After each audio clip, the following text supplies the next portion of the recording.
How to create a glitch. Appropriation.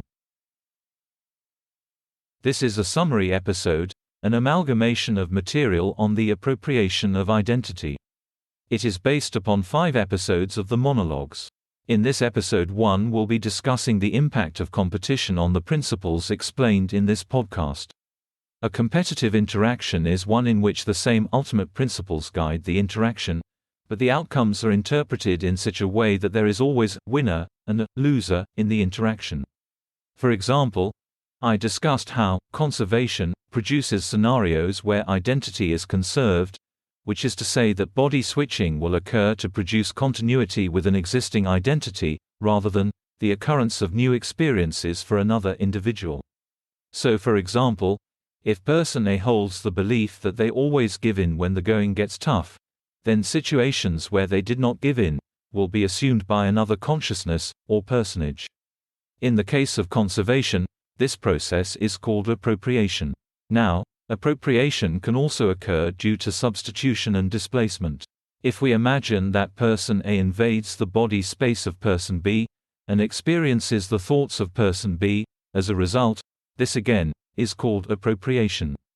Now, substitution and displacement and conservation produce appropriation when the system interaction is zero-sum, which is to say that it doesn't have to be zero-sum, but only when there are constraints upon the operation of a closed social system must it necessarily manifest as a zero-sum interaction. Union tends to occur to alleviate this zero-sum nature of the interaction in many cases. Likewise, returning to the basic foundation as set out in How to Create a Glitch in the Matrix, the complete series, we also know that our appetites become stronger when we are close to approaching a glitch, or seeing past the veil. It is only when we resist our impulses to fulfill our bodily rhythms that we are able to see the truly unusual. That being said, we can also see that if this is the case, then we should see a period of glitching followed by a period during which time we appreciably gain weight, physically. Now, that is to say that our weight always fluctuates, but in practice we can also see that there is a relationship between our weight gain or loss and our propensity to observe a glitch, or the unusual. Likewise, if one examines one's experiences, one will also find that there is a relationship between the weight of a person and the size of the closed system they are able to manage interacting with. These two principles tell us that changes in our surrounding system size mediate our propensity to observe glitches, which is to say that migration into our closed system, or even our migration into another system, plays a key role in whether we are able to observe the unusual. Now, building upon the thoughts raised in preceding podcasts in relation to time, it is clear that whether time is moving fast or slow should play no ultimate role in whether a glitch is observed. Thus, since it is possible to observe glitches at either end of the spectrum, it is fair to say that we must define what it means to glitch, irrespective of ideas such as time or spatial space. Nevertheless, there are certain kinds of glitches which we, contemporaneously, take for granted, by brushing them off, or disregarding what we think we have observed. In other words, to truly appreciate all the oddness and incongruity of reality, one must have an eye for the unusual and not disregard or minimize. In this episode we will be talking about how social systems use appropriation to prune the social identity of group members pursuant to the social directive. In a previous episode we talked about the principle of conservation, namely that identity is never created or destroyed, but rather, it moves from person to person through appropriation. We talked about how every impulse, even those which we do not express, is expressed simultaneously by someone or in some universe, whether it is within folds in time, or whether it is simply by another person. We talked about how a gateway precedes all social intersection, how archetypal gateways produce convergence in both directions of time. We talked about how repression of impulses produces their appropriation by others. In this episode, one would like to talk about how a closed social system prunes us, so to speak, by eliminating from our identity undesirable qualities through appropriation. The social directive tells us that being part of a closed social system means that we have to give up some parts of our identity to remain part of the group. Identity is a social construct. created by our residence within a particular in-group. Some of those impulses which we negate are appropriated by system members, but others are appropriated by the outgroup through gateways between system members and the outgroup. How does this work, you ask? Imagine that you have a bad drug habit. And imagine that it is undesirable in your social system. Perhaps one of the system members forms a connection, a gateway, with a heavy smoker. They cultivate this relationship, while keeping the person outside their in-group. Whenever you feel the impulse to smoke, they call this person, forging a strong link, talking about their common interests, while leaving out discussions of marijuana. Now, every time you feel the impulse to smoke, they reconnect with this person. The end result of this gradual process is the appropriation of the impulse by the outgroup member. The reason is that impulses preferentially stick to people by habit or reinforcement. This other person smokes with friends who reinforce the habit. This means that, and in general, habitual impulses flock to those with the social reinforcement to facilitate them. Now that's one example, but what if we are talking not about drug use, but faith in God?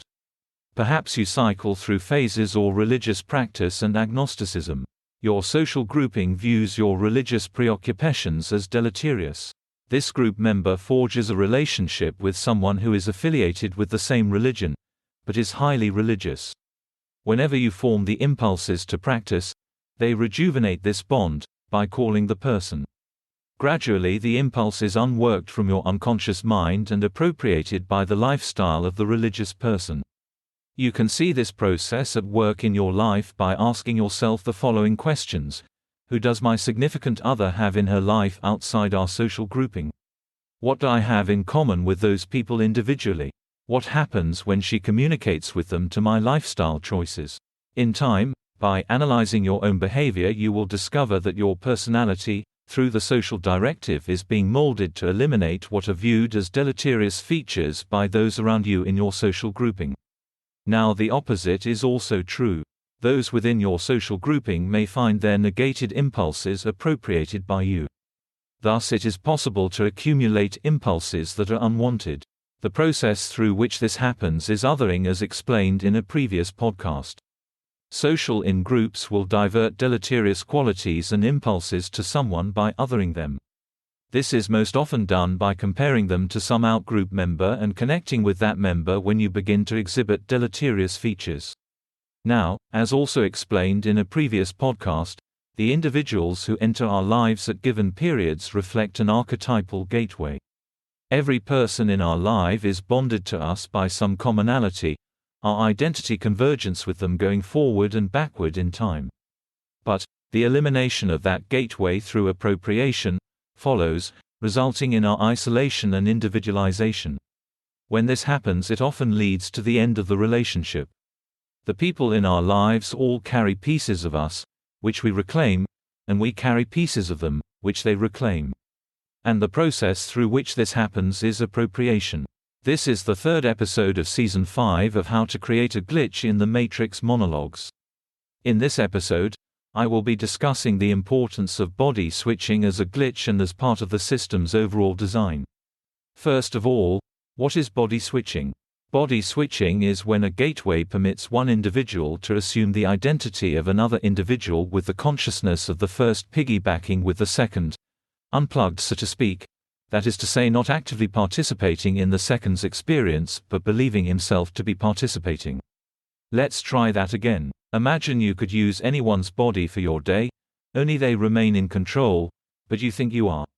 That is body switching. It's like a loan of the body, with interest. Now, how does body switching fit into the system? Simple. Conservation requires that all identity is expressed. Body switching ensures that deficits of physicality won't stand in the way of expression. In all cases, the body switch is done to ensure that an individual has continuity of self. In some, it is done to ensure the appropriate person experiences a given thing. For example, a person with a fixed belief, indirect ground, that they always fail at love, will find any success they have appropriated by another consciousness inside their body. Or for example, a person with a fixed belief in their own ability, will find their failures subsumed in others' experience, and their successes assured. Thus, conservation is as much about ensuring consistency in someone's experience as it is about confirming the grounded identity in any given moment. Body switching also occurs whenever we depart from expectations. This is to say that our body doubles will assume our lives for a time, or even permanently, with modest adjustments, i.e., name and profession, to ensure continuity for the experiences of those around them. Finally, in multiplicity, it is possible to see these body doubles in the context of a larger experience. For example, one may see multiple versions of another individual acting in divergent fashion within the same relative spatial space. One may see the world through another's eyes. More than that, although gateways permit body switching, once it occurs, it may lead to identity convergence as the archetypal constellation of the two actors merges. Body switching has a darker side, however, as it permits the expression of all identity, including the shadow parts of our being. It allows others to use our body to act out, consciously, their darker fantasies, making us a kind of accessory. More importantly, it is possible to observe these actors and blame the host body. It is important to ask yourself, if you lose time even for a moment, where was I? What was I doing? Because it may not be so clear-cut. Now, in previous episodes we talked about how appropriation follows the principle of conservation, that all impulses are expressed, by ourselves, through folds in time, by alters in distinct universes, or by others. In this episode we will be discussing how others express and appropriate those impulses. In the moments, between this moment and the next, our consciousness, through the agency of our bodies, projects intention. This intentionality enters the space between moments, during which time it may be appropriated. But, it may also lead to expression according to the potency of the action. If it is appropriated, it will be appropriated by someone with whom we have a gateway, either personally or vicariously through others. During this appropriation, the potency of the action, and our self-image, is supplanted by another consciousness, and during the instant this happens, the phenomenon of body switching presents itself. The substitution of another into our place occurs through space and time, through the gateway which unifies our minds. The alternative is also true. If we retain the potency of the intention, we may appropriate the physicality of another in such a way that we express the impulse. In this case, it is possible our self-image, in these moments, will mirror theirs. Body switching as a phenomenon also occurs between us and our doppelgangers, those with whom we share complex multifaceted gateways, preserving the continuity of our actions and minds. The complex archetypal convergence which precedes and follows this unity generates opportunities for appropriation and body switching. In effect, the processing between potency and intentionality, between inception and execution, generates a kind of infinite possibility for substitution and appropriation, unity and union.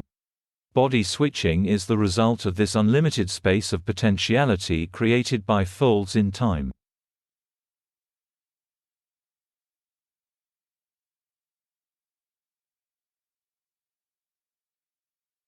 In this episode, we will be talking about a few topics including appropriation through divisive expectation contracts, among other things.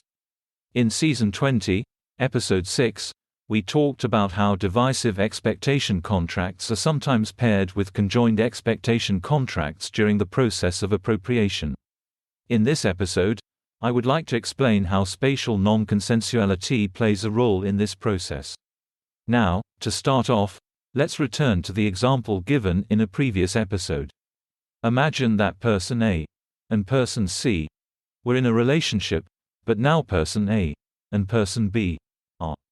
Person A has a conjoined expectation contract with person B, and a divisive contract with C. Person B appropriates person C's identity relative to A, meaning that B acquires archetypal fit through convergence and displacement of C. But the larger question becomes, how does this work practically? Well, a divisive expectation contract is non-consensual. Thus, as part of this process, person C is experiencing a non-consensual reality in encounters with B or A.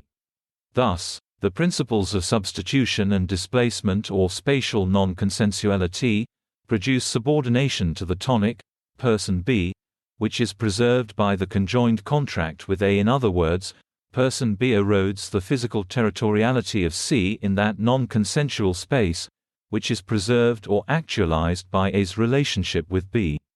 To put it simply, C loses territory to B, which is preserved by A. When preferential expectation matching creates a social system around A as the nexus empath, the result is a progressive whittling away at the spatial territory of person C until the divisive contract is terminated. Now, what is this territoriality? It is one's ability to induce submission spatially, to displace and substitute for another, to penetrate the physical space around a person deposing their consensuality. Now, when dissonant consensualities collide, the use of spatial territoriality induces a dominant relationship to the tonic, subordinating the dominant to the unconscious release of tension for the tonic, according to the effectuation of his or her impulses. Now, what does the dominant do for the tonic? The dominant conditions the attention of the tonic, stepping into holes in his or her consensual reality, where non-consensuality would ordinarily present. The dominant does this by fulfilling the projections of the tonic, according to his or her consensuality. In other words, we all have gaps in our consensual projections. We ordinarily deal with this by judging the objects, disregarding them, opposing them. Accordingly, our standard of measure becomes their reality, whilst in our consensuality. They will impose upon themselves and us what rules or conventionalities, what limits, we place on ourselves, whilst in our observation. Thus, in a way, a dominant plugs a hole in our consensuality. But, and this is important to reiterate, the conventionality that we apply to them does not reflect their reality, or conventionality, or consensuality, when we are not around to observe. In effect, we allow a slice of them into our consensual space, in accordance with our expectations, but it is mere appendage, projection, thus, their behavior otherwise might seem discordant. The natural holes, so to speak, in our consensuality, ordinarily manifest as the circumstances where we will take out socially, but, due to the presence of the dominant, don't have to. The interesting aspect of characterizing these consensual vacancies or non-consensual spaces in our projection is that it accurately reflects the physiological reality and reveals more directly the nature of physical intimacy, as explained in an earlier podcast last season. To begin, wherever there is union, there is substitution and displacement. That substitution and displacement takes the form of appropriation. Now, it may manifest, as in Season 21, Chapter 3, through divisive expectation contracts, or it may manifest, through spatial non-consensuality. Suffice it to say, wherever non-consensuality manifests, be it in the archetypal realm, or through social contracts, or through spatial interaction, appropriation follows. To reiterate, imagine that person A has a divisive expectation contract with person B. Imagine that person A and B were formerly in a relationship. Person C and A are now in a relationship. Thus, through this divisive expectations contract, person C will appropriate the identity which corresponds to the meeting of the expectations of A. Now, what is the significance of this? Fundamentally, through the principle of polarity, every thought is paired. Now, this is not a natural state, necessarily, but rather is the result of the tonic-dominant relationship forming between participating social actors. As two actors form this bond or relationship of conjoined expectations, it follows necessarily that their impulses, their thoughts will pair so long as it is maintained. This means that going forward, so long as that pairing is maintained, the divisive expectation contract will enable them to appropriate from B and give to C. The most effective at this task is of course the nexus empath. She or he who forms bonds with a large number of individuals in their social network, which permits them to act as a conduit for the passage of common thoughts and feelings. But there is an added implication of this effect. The progressive pairing of thoughts grants person A the ability to 1. Appropriate new ideas and concepts through the divisive expectation contract, and 2. Transmit those new ideas and concepts to other members of their social network or archetypal constellation. In effect, although individual attempts to generate or exculpate themselves from context can be successful, they will only be as successful as the person is isolated in their emotional bonds. The moment that a person permits or entertains acting upon an expectation of another, pursuant to what they later discover is a divisive expectation contract, they will find their identity, thoughts and ideas appropriated by the masses. It is likewise not a coincidence that these individuals will mirror the impulses and emotional states of those to whom they are engaged in what essentially amounts to leading on, further to the divisive expectation contract, and the appropriation of the identity, emotions and ideas of the former.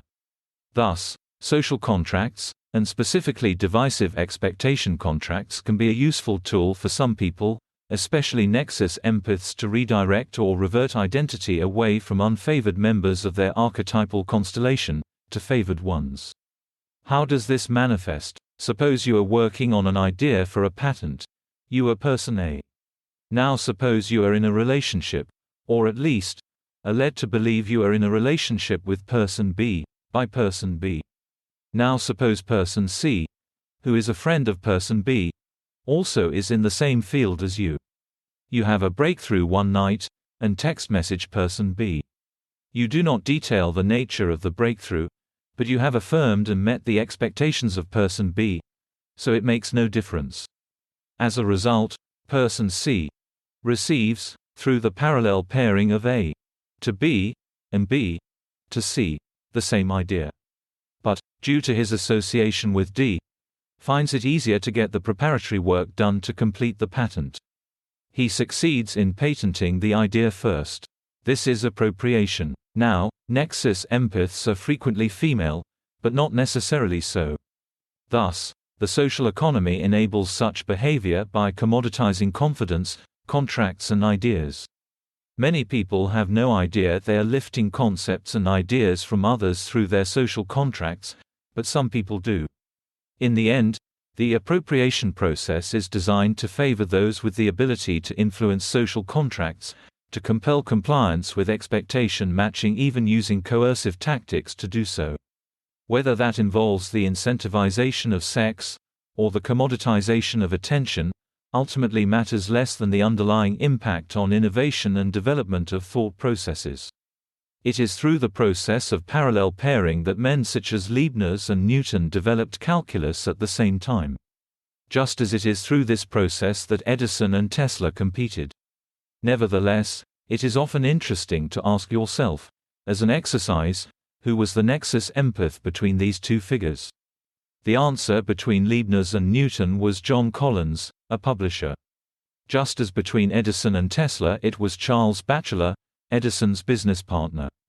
In past episodes, we also discussed how generation of new archetypes, narratives, results in their assumption by other members of the system. This happens through the agency of the nexus empath, who brokers the transmission of those narratives and archetypes to the masses, subliminally, through the same process of pairing. In any event, the ultimate implication of all this is that appropriation is an orderly part of human relationships structured by contracts, archetypes and spatial territoriality. But it also betrays the underlying inequity of a system which grants inception of ideas, archetypes and concepts to some, then appropriates them and provides them as fully gestated to others.